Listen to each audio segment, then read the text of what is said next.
So welcome, everyone. Good afternoon. My name is Candice Leonard. I'm the Regional Director for Indigenous Health and your host for today's event. So thank you for joining us.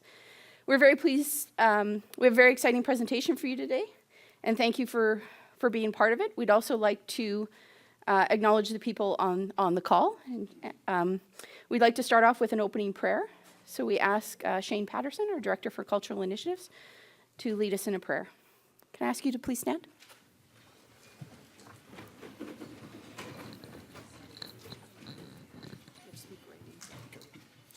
Good afternoon. Bear along with me as I offer a prayer. My name is Shane Patterson, Director of Cultural Initiatives for Indigenous Health. I'm going to use my Dakota language at this time.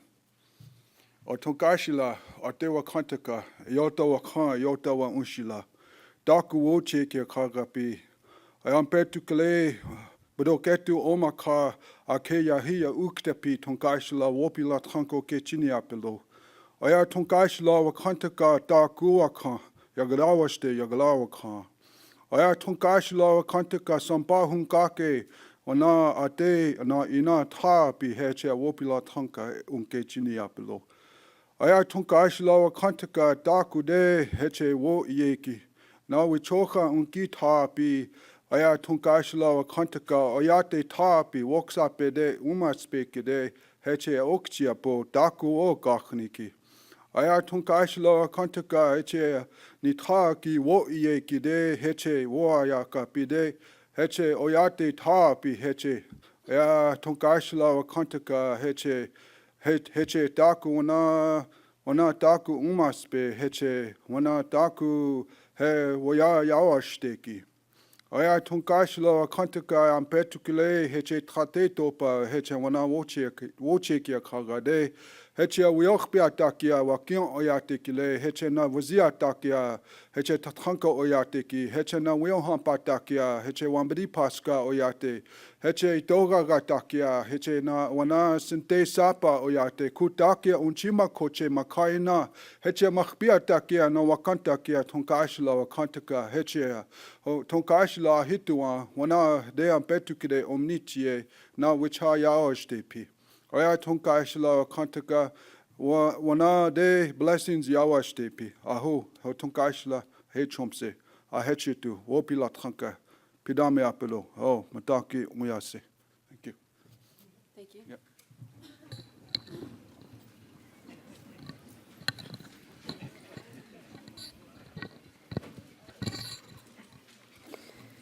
So as we begin, the Winnipeg Regional Health Authority acknowledges it provides health services in facilities located in the regional lands of Territory 1 and the homelands of the Métis Nation. The WRHA respects the First Nations treaties were made on these territories and acknowledges the harms and the mistakes of the past. And we dedicate ourselves to collaborate in partnership with First Nations, Métis, and Inuit people in the spirit of reconciliation. So today we will explore reconciliation. We'll learn about the direction that one community has taken We'll learn about the direction one community has taken in efforts to provide quality care to their nation. Reconciliation is a diverse topic with much to offer us. Before I call upon our keynote speaker and our CEO of the WRHA, I'd like to take a moment for you to acknowledge that everyone may have grabbed a bio on the way in, or a poster with a bio. On the back of that is an evaluation. We ask everyone to please complete the evaluation and hand it back in as you leave. These help us in future planning and support the programming that we're doing. So now I'd like to call upon our interim president and CEO of the Winnipeg Regional Health Authority to say a few words of greetings and introduce our keynote speaker. Riel Kluche. Thank you, Candice. Here, I'm supposed to lead the applause. Oh. I don't know. They haven't heard what I'm going to say yet. So thank you very much, everybody, and great for all of you attending today. I'm proud to participate in today's event. As our organization continues to evolve, we must take a moment and reflect upon the importance of observing the work we all do. It's important to remain focused on some of the many challenges and opportunities we encounter to better serve and connect with our Indigenous stakeholders. It is with that spirit and lens that we put our best foot forward and learn about some of the exciting things that are taking place in the spirit of reconciliation. Reconciliation has many paths, and by participating in today's grand rounds, we are contributing to fulfilling some of the recommendations outlined in the TRC calls to action. I would like to acknowledge everyone for joining us today and our many visitors who have picked up on today's grand round through the telehealth broadcast. People from across Manitoba have elected to participate from our following sites: Brandon Town Centre, Flin Flon, Gillam, Selkirk, The Pas, Thompson, and in Winnipeg we have First Nations Inuit Health, the Manitoba Adolescent Treatment Centre, Misericordia Health Centre, 425 Elgin, and our corporate office at 650 Main Street. Chief Christian Sinclair is a member of the Opisquak Cree Nation. He graduated from Margaret Barber Collegiate Institute in 1988 and then went on to serve in the Canadian military from 1988 to 1995, participating in tours of duty in Cyprus and Somalia. Thank you for your service.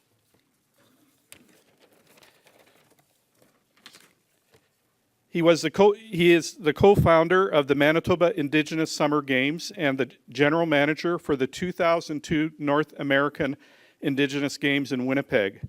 In 2002, Christian began working in the corporate sector with Aboriginal groups across Canada, focusing on corporate development and positioning for major natural resource projects related to hydro, mining, and oil and gas. In 2003, Christian was named one of Canada's top 40 under 40. In 2016, Christian Sinclair was elected as chief for the Opaskwayak Cree Nation. Since then, Christian has been appointed as co-chairs of the task force created to lead the process of implementing the Manitoba government's Northern Economic Development Strategy. This task force works collectively with regional partners to engage in talks with northern stakeholders and communities to identify and implement a sustainable plan for economic growth. Please join me in welcoming Chief Christian Sinclair, who I also think is going to be introducing his co-presenter. Thank you. Thank you for that.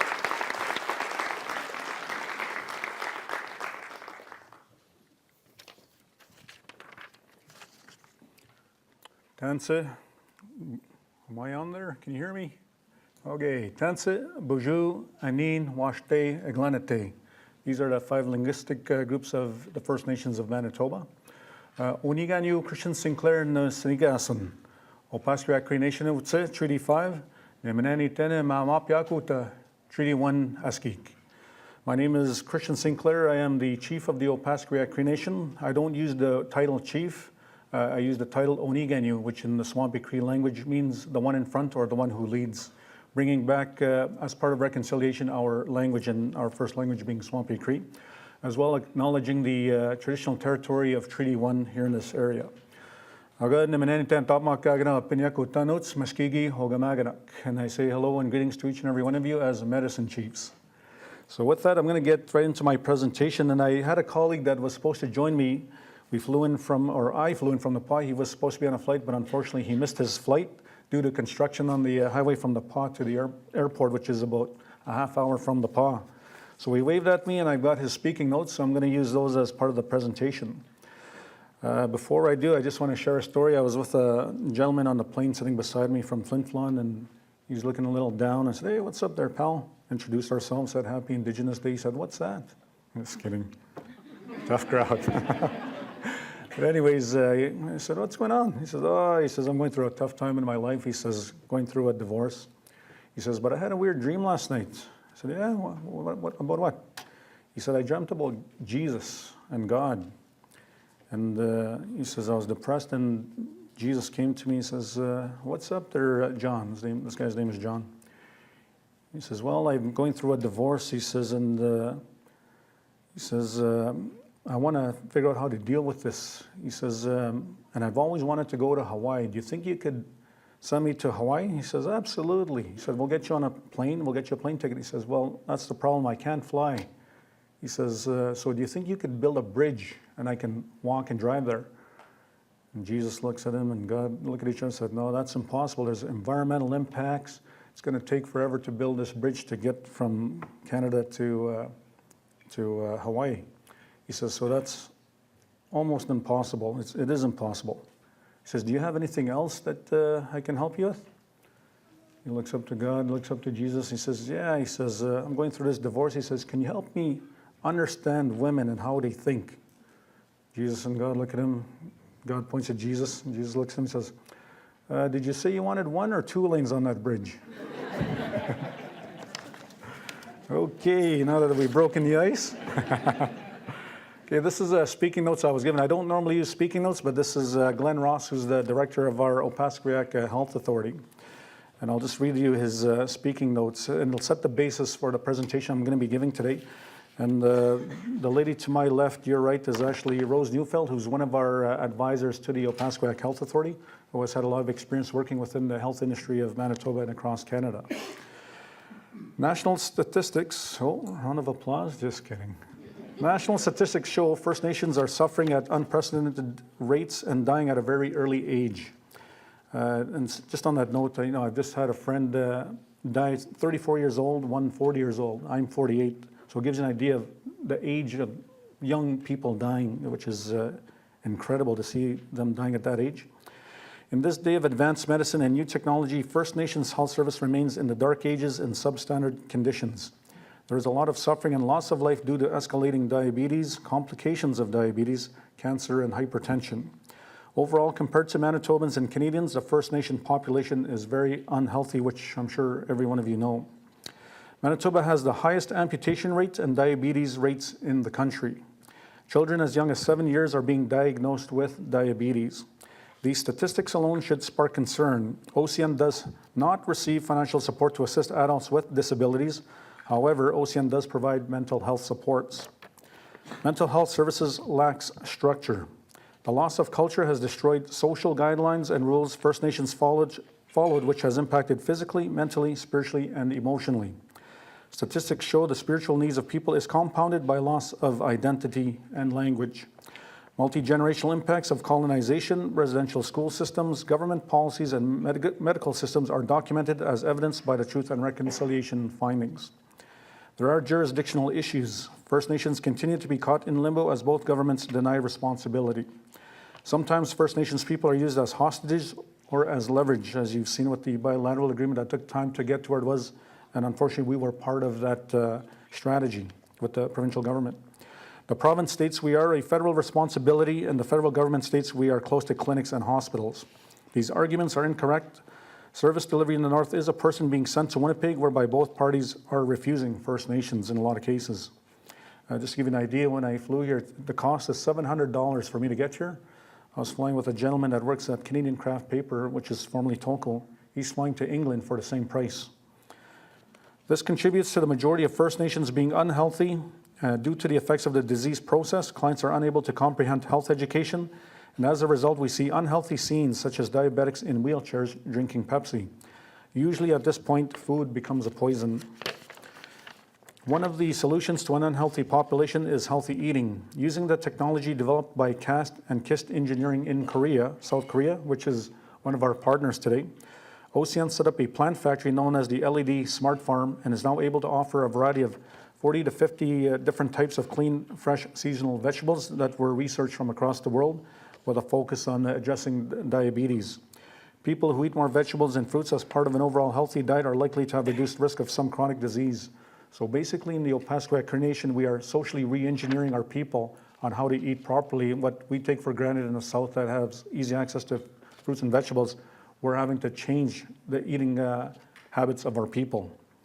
And because of issues economically, location, etc. Service delivery models in Manitoba do not meet First Nations needs. First Nations must be given the authority to design and deliver health services. If we did this in Manitoba, we would not have huge operating deficits in the WRHA and in medical transportation, but would instead have a cost-effective, seamless system. The conditions are ripe at this point for a communicable disease pandemic to hit First Nations. We saw that a number of years ago with the one disease, what was it called, that rampaged the north? Who knows? Hands up, please. Just kidding. H1N1, yes.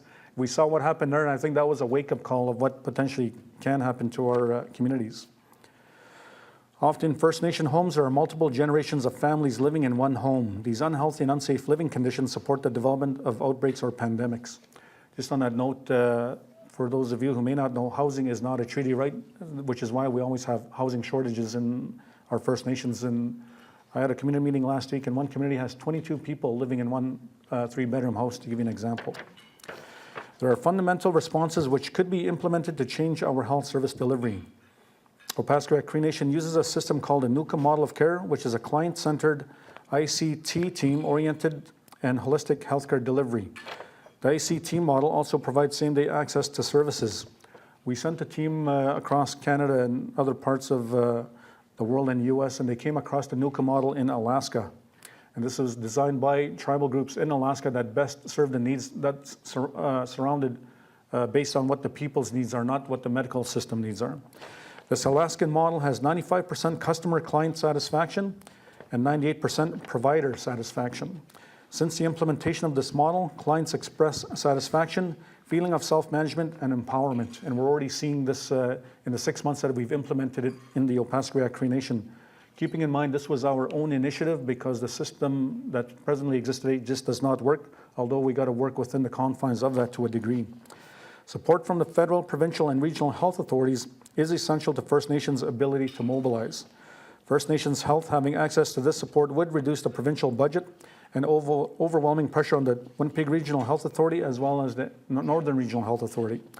Northern communities need the support from the WRHA for specialists and doctors.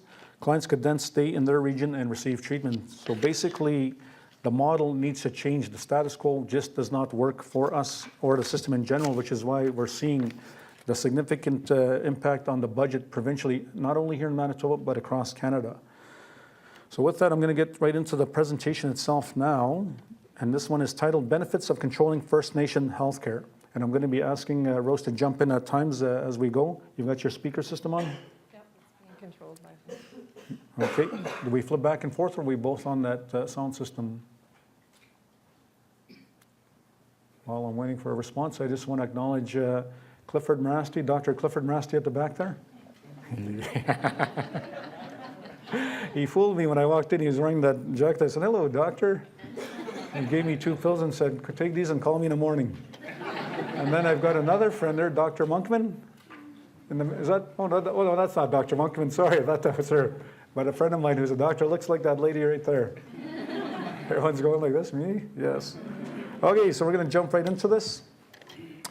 This is the Beatrice Wilson Health Center in the Opaskwayak Cree Nation. Beatrice Wilson was one of the first nurses qualified and certified back in the early 60s, I believe. So this building was named in honor of her. That set a path for creating opportunities for other members in our community as well as in the Indigenous community in general to pursue careers in the medical field. And we are going to talk about the expansion in this presentation, I believe. Yeah, we are proposing to expand this by 50,000 square feet so that we create a regional clinic-style hospital within the Opaskwayak Cree Nation, built on the core of the Nuka model. Why self-governance in healthcare? First Nations health services remain in substandard conditions. We see that within the PAW Health Hospital and Clinic. And I went in there as a test. I keep a low profile. I don't use my title chief. I don't use my title. I just call myself Chris Sinclair. So when I went in there, I saw firsthand the treatment that I received in regards to the term that I heard was systemic racism, where they push you through or you're put in the back of the line and there's very questionable antics that go on that I didn't believe till I experienced it firsthand. And I moved here from Kelowna, BC. I've worked across the country and around the world, and to see that happening in our own country is unfortunately a very sad situation, which is why we're taking it upon ourselves to assert our treaty and Aboriginal rights and pursuing self-governance in all aspects of our society. First Nations continue to face jurisdictional issues. Does anybody not know what the jurisdictional issue is today? A show of hands. Okay, everybody. Oh, there's a couple hands, and that's okay. And you need to know this. Right now, the government of Canada and the provincial government have funds that are in place, and of course, they're negotiating with each other to get dollars to help implement various services within our government. Within Canada, we have treaties as First Nations with the Government of Canada. And what happens is there's what's called unilateral or bilateral agreements where the funding goes from the federal government, including monies that are put for First Nations under our treaty. It's not a handout, it's basically a rent for access of our lands. So when people say we're welfare case, whatever it may be, that's not the case. We're the landlords of Canada. The dollars we get from the federal government are basically rent in lieu of access of our lands. And we use that, which is very minimal, to implement the governance of our societies. So when the province gets money, they put their needs in line first of what they want as a provincial government. First Nations are usually last in line. And what we're saying is we got to eliminate that bilateral agreement and go back to the treaty and create a direct unilateral agreement with the federal government and Opaskwayak. So Opaskwayak is actually now in the midst of pushing this agenda so that we can get direct dollars coming to us so we can implement based on what we need as a governing society. Service delivery models today do not meet First Nation needs, and in a lot of cases do not meet the main society's needs. When we look at the provincial government cost today, I think it's over 40% of the cost is based on the healthcare needs of the Treasury. Multi-generational impacts as evidenced by the Truth and Reconciliation findings. First Nations must be given authority to design and deliver health services. And with that line when it says must be given, in the case of Opaskwayak, we're not asking for it, we're just doing it. We're taking the initiative to implement it ourselves as a self-governing sovereign society. But we also do require support from all levels of government to work in a collaborative manner as we move forward. Just on that note, and I think we'll capture it in here, we actually took it upon ourselves and said we'll do and implement this model, and we'll come back to the government and we'll show them with hard numbers and hard proof that we are saving the money. So in the first 4 months, correct me if I'm wrong, Rose, we've saved over $500,000. 460,000, yes. 460,000 the first 4 months of implementing this model, and that's just on medical travel to Winnipeg. That's not counting all the other elements. There's 4 other pillars that we're analyzing right now that will show the savings. So we went into the federal government and we're so bold as to say to them and the provincial government, with all the savings, we want to take that savings and implement that into other aspects of our governance to show you that we can do a better job ourselves than what your systems do for us today, or don't do for that matter. OCN Audit Health Survey, key findings. We did a survey as well last year within our community, and we'll talk about those points here. We are working as a process where we've broken down the silos of our different governance within Opaskwayak, where we're working collaboratively together in what's known as JAGs, or joint action groups, so that one group isn't doing its own thing and there's duplication. We've eliminated that, where we're working as a team now. Western medical models versus modified Nuka models. So it's combining and taking the best of both practices and implementing them into a model that works much more efficiently and effectively. And we're modifying the Nuka model and its components that best suit our needs, recognizing that this was adopted from the Alaskan tribes. Cultural knowledge, cultural translation, and cultural competence being implemented within our health center, and the need for government partnerships. The Opaskwayak Cree Nation Audit Health Survey, these were some of the findings that came out right now, and this was as of December, but as you know, it was one of the coldest winters in Manitoba in December, January, so it jumped up to 6,238. So I'll let you figure that out. Of our population, 1/3 are under the age of 18 years old, which is the majority. Older than 18 is 2,887. That's over 2,200 now under 18 years of age. The critical reasons and the issues that we're dealing with in Opaskwayak, 46.4% of adults are diagnosed with diabetes in the Opaskwayak Cree Nation, 40% diagnosed with hypertension, 23.1% with depression, 27.1% with anxiety disorders. And there's been a significant increase in cancer rates. We're having a death in the community every month or so related to cancer now. 1 in 10 children are diagnosed with either physical, mental, or learning disabilities within our community. So you look at these stats, this was a study that we did in order to justify and build a business case for us as to why we need our own health center based on our model of delivery. Solutions with the partnership that we have with the Queen Institute of Science and Technology, we developed a plant smart farm technology, and a little story on that. We attended a meeting in Ontario, Southern Ontario, with a number of institutions from across the US and Canada. And we were showcasing their technologies that they have related to farming. And what was interesting was through our partnership with the South Koreans, Opaskwayak had the most advanced LED smart farm technology in North America.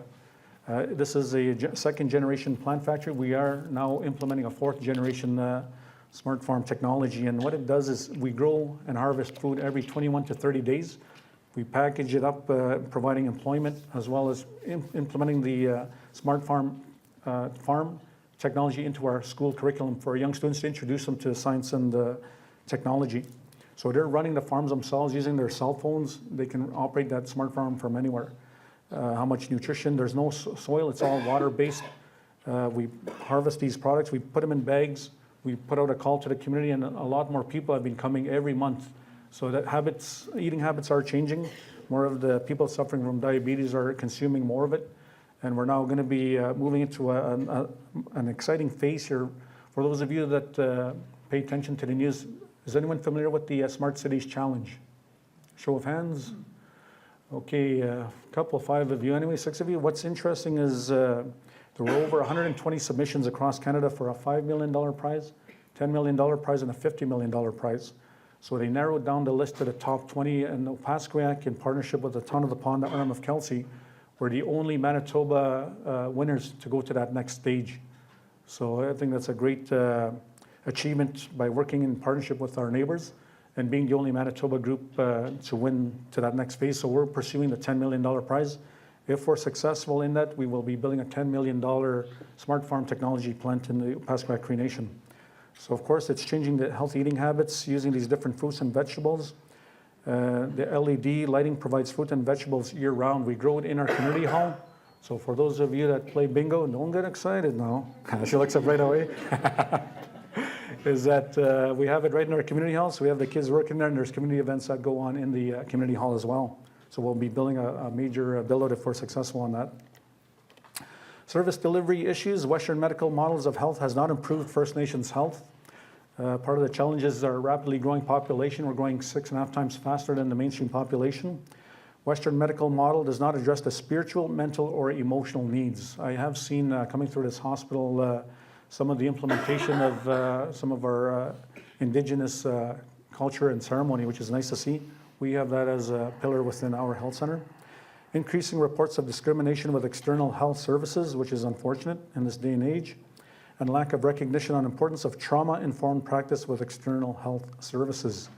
And this is one of the findings that we discovered in our study was there's a lot of people with mental health issues. It was great to see the announcement by the federal government that funding would be provided for mental health care in this new budget. Solutions models must be based on cultural knowledge, cultural competence, and cultural translation. And I was glad to see Clifford Marasti here because in the Opaskwayak Cree Nation, we have also adopted what's called a Cree Declaration, meaning that every meeting that we start now, whether it's in the Onigano and Eshigawak meetings, which is Chief and Council, or our staff meetings, there's a Cree word of the day that we have implemented. So we're going to practice that here today, and the Cree greeting for hello is Tanse. All together, 1, 2, 3. Tanse. There you go, that's your Indigenous day, Cree word of the day. And we do that, and what was interesting, even amongst our own people, was that when they try to speak their language, years ago when I was part of that, was older people would laugh at us. They wouldn't laugh with us. So we changed the dynamics of that. So when we have our meetings, we have our elders that sit with us at the council table as part of our governance. And each individual, whether it's Rose or even a lot of our own older people don't speak their language, which is why we said, let's put spirit to this declaration and implement it. So every morning, every meeting that starts, we go with a Cree, we're now at a Cree sentence of the day. So we do that, and everyone goes on, and we ask the elder, did he or she say it right? They'll give their nod or no, and they don't pass until they say it right, and it could take 30 seconds or 10 minutes, and we wait patiently. You know, and of course, they butcher the language, but we laugh with them, not at them. So it's changed the dynamics, and it makes it a very nice way to start the day. The modified Nuka model of care, the client and family-centered approach, culturally-based holistic health models, spiritually, emotionally, physically, and mentally, on-site physicians and professionals, and that becomes part of a challenge, is we're second in line to the Norman Regional Health Authority. They'll recruit their doctors first. If there's any doctors left available, then we'll get whatever's left, if there's any, and there hasn't been any. So right now we have a husband and wife team, a Persian couple. We have one full-time and one half-time, and the other half-time the doctor goes and serves the town of the Pas for casting. Model and service delivery must be based on First Nations 7 sacred teachings and accredited under Accreditation Canada in 2011. The Nuka model achievements, South Central Alaska. Rose, do you want to come and speak to this? Sure. Okay, I'll let Rose speak to this, give myself a break. I can do that as an ONEG on you. No, just kidding. Good morning, afternoon. Okay, so the South Central Alaska model that was copied for in Opaskwack Health Authority in the Beatrice Wilson Health Center showed some interesting results, and those are the results that we are going after in an attempt to both use healthcare dollars more efficiently as well as provide better care. So these are some high-level bullets, and then the next slide has some stats. So the idea being that individuals can have same-day access to primary care providers, provide culturally advised care, increase access and reduce wait times overall, and provide relationships. The feedback from the families and patients that are coming to the clinic are very much aligned with they're saying things like they understand health for the first time in their life. So despite the fact that the primary care providers are from a foreign country, they've quickly fit in, but it's a team approach. So there is always someone who speaks Cree on the team and people who have time beyond after their physician provider appointment is done. So it's the patient-centered team approach with a nurse provider as well as a physician or nurse practitioner and a medical assistant and a behavioral health consultant, so it's somebody with minimally a Bachelor of Social Work, as well as a clinical assistant. So appointments, follow-ups, prepping the patient, and having a team meeting pre and post and with the patient are all part of that relationship-based and in that way providing holistic care.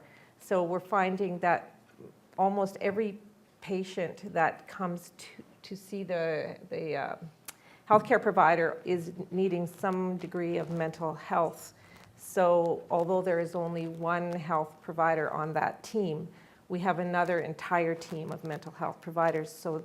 So they're pulled in. One of the big aspects and the strengths of the Nuka model is because there's that team approach, it's not a referral process, it's a pulling in. So if that behavioral health consultant needs help with the needs of that particular patient, you pull in somebody from another team that's working within Beatrice Wilson Health Center. So it's not, the referral process feels to the patient often like they're just being sent somewhere, as opposed to continuing to build a strong support around the patient.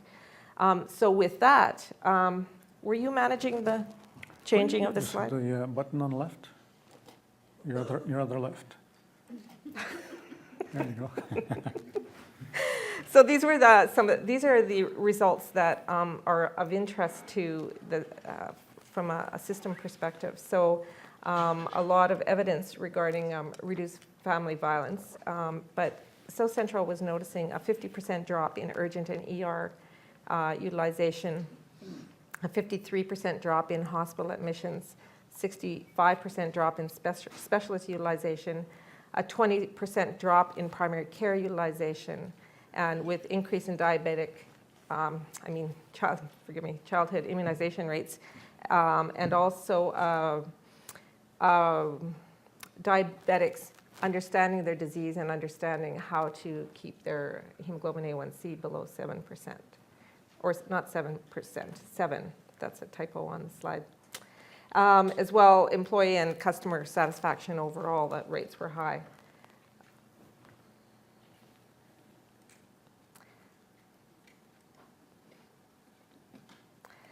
So the decision to go with the Nuka model was because it did have a good fit with all the values and the mission and vision statement and of Opaskwayak, and done in collaboration all along the way with people in the community and with lots of feedback as to if this was what was required. The cultural piece is based into every aspect of the process. So even the performance reports of the staff all have the cultural and the 7 sacred teachings built right in. So not only the care to the patient, but also the care amongst each other in providing services. Here's some of the photos of the ICT integrated care team. So currently we have a primary care integrated care team, a disabilities integrated care team, mental health integrated care team.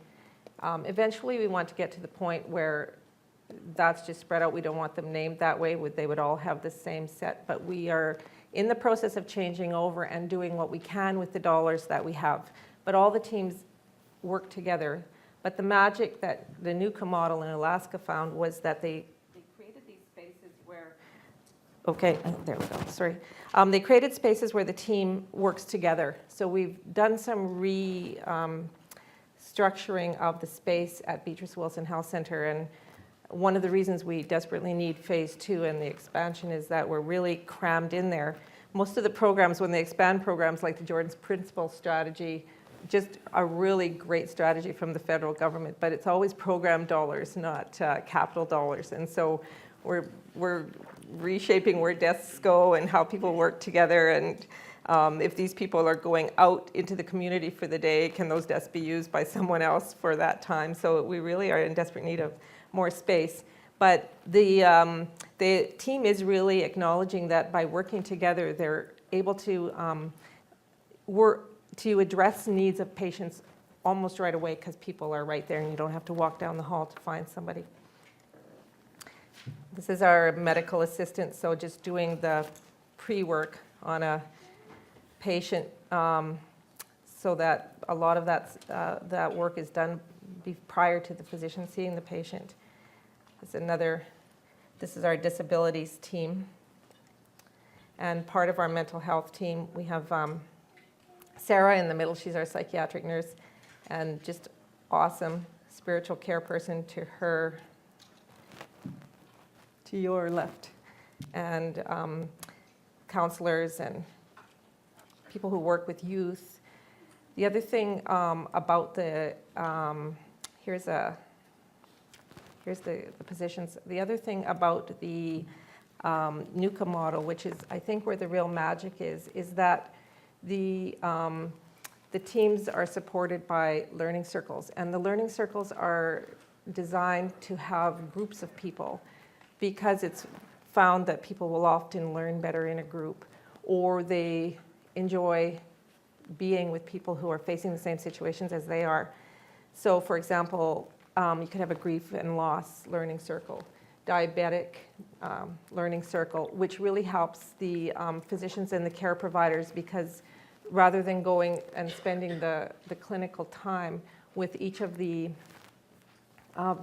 patients, they can just say, if you want to, you can learn more about your disease process in a learning circle, and it meets Tuesday evenings or whatever it be. And so those learning circles are also very built in the cultural and the teachings and attend to the whole of the person.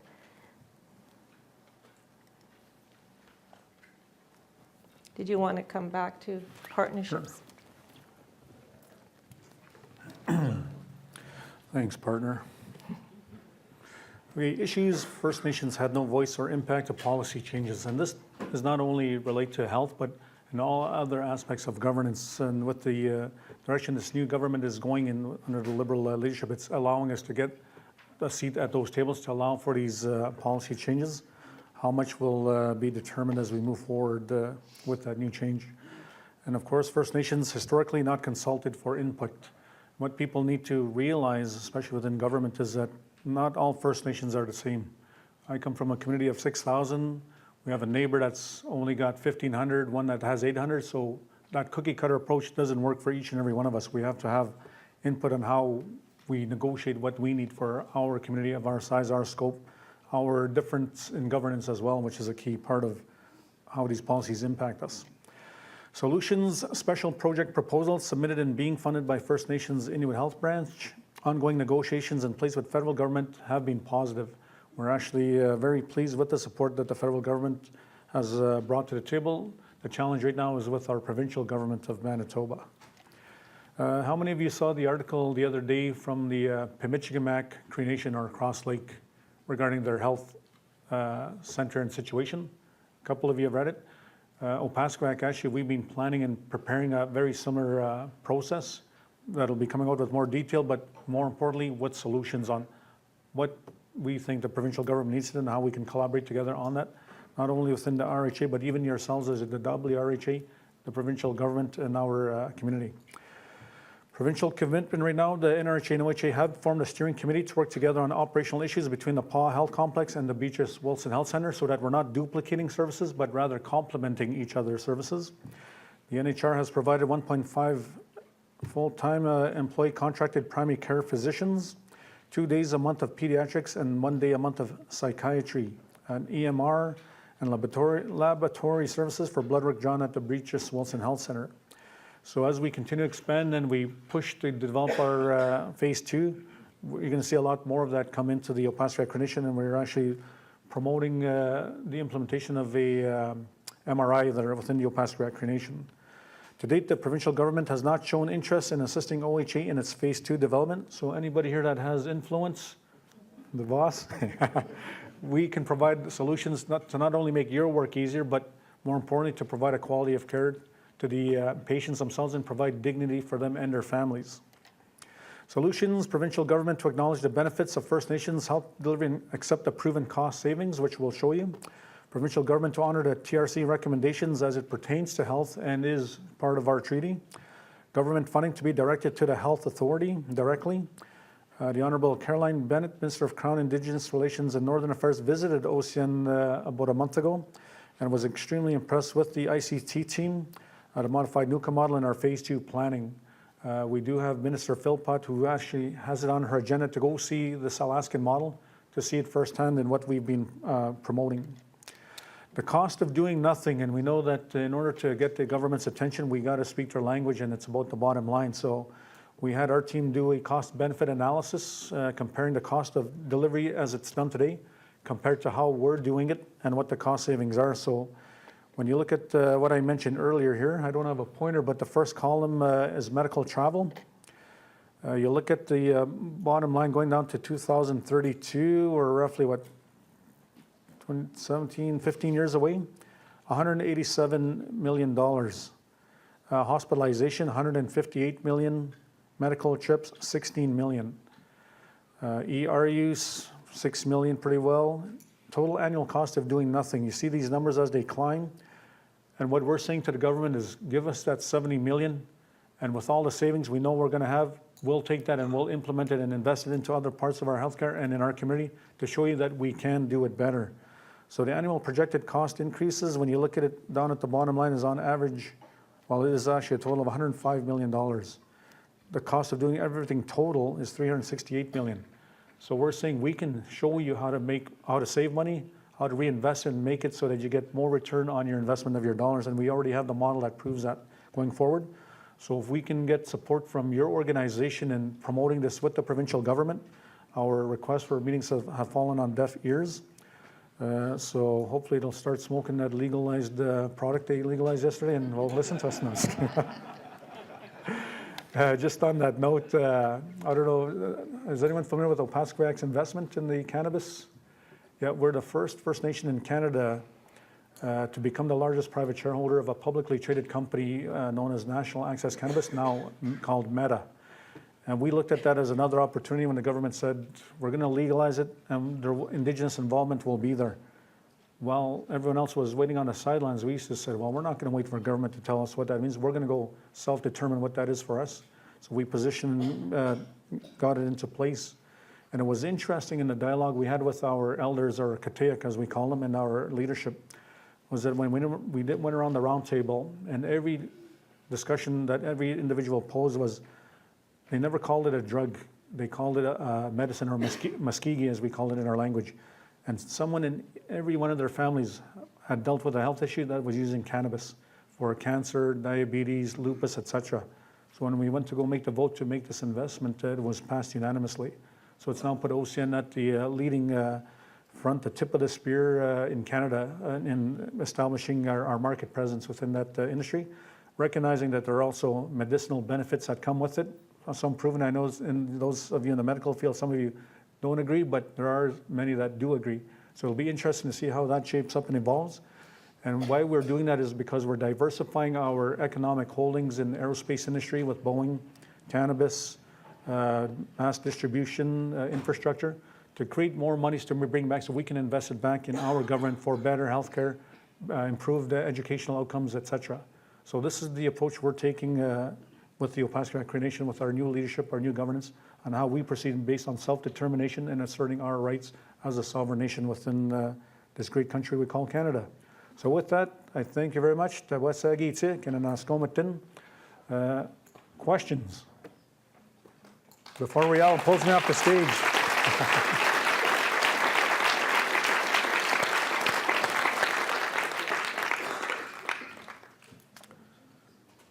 I know people are starting to yawn. Any questions? If there are no questions, I thank you very much for your valued time and patience in hearing me out, and you guys can use my joke. Thank you, Rial. Yeah, thank you very much. Thank you very much for that very enlightening presentation. I would like to thank Christian and Rose for speaking to us today, and thank everybody for coming to our grand rounds in Indigenous health. The event would not be possible without a collaborative approach from our partnership with Indigenous Health and the University of Manitoba. Together, our organizations have shared resources and expertise in making our event a special one. I would also like to add that the WRHA is committed to pursuing our own form of reconciliation. As we examine our past, the WRHA has struggled to ensure that health parity of members of our many Indigenous communities. I do want to remind folks last year that the board and leadership of the WRHA acknowledged that systemic discrimination is real and that we have to take actions to address it. To that end, we acknowledge the struggles of the past, the challenges of today, and the opportunities of tomorrow when reconciling our health services of Indigenous inclusion, cultural safety, and equitable health. Oh, okay. Yeah. Well, just one more thing. Yeah, go ahead. Yeah. So one of the things that I do want to add in terms of what we heard from Christian was very much a plea around leadership and ownership of health systems. Much of the work that's going on in healthcare transformation in Manitoba is very much aimed at looking at new models of care where communities in the Indigenous community are able to provide that kind of leadership. So I really appreciated the Nuka example. I just came back from a meeting in the Yukon. There was lots of talk about the First Nations Health Authority in BC and the success they've had there. So I think working together, there's a really bright future for everybody in Manitoba. So I'll hand it over to Candace. Thank you very much to our presenters. Thank you. Thank you, Rial.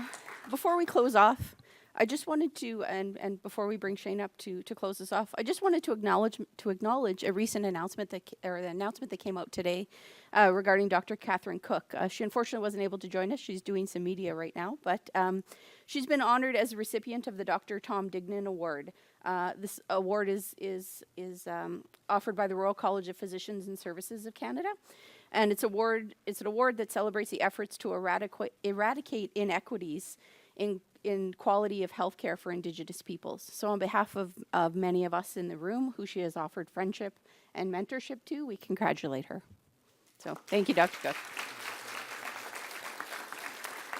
So with that, I'd like to bring up Shane Patterson again to offer us a prayer in closing.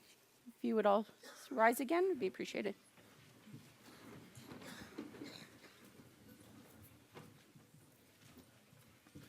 Say thank you for the information and the words that were spoken today that were good medicine for all of us. Bear along with me as I offer a prayer again in my Dakota language. O takashila atewa kontaka. Aya petukule heche woksape. Aya woksape unkuyapi. Aya wopila tranko takashila kontaka. Aya takashila kontaka wana de tokatakia de. Wana heche wicho chagaki heche daya hichagikta ya uktapi. Aya tokatakia wana de tokashla kontaka heche wana wochekia mawanikte namaka akan.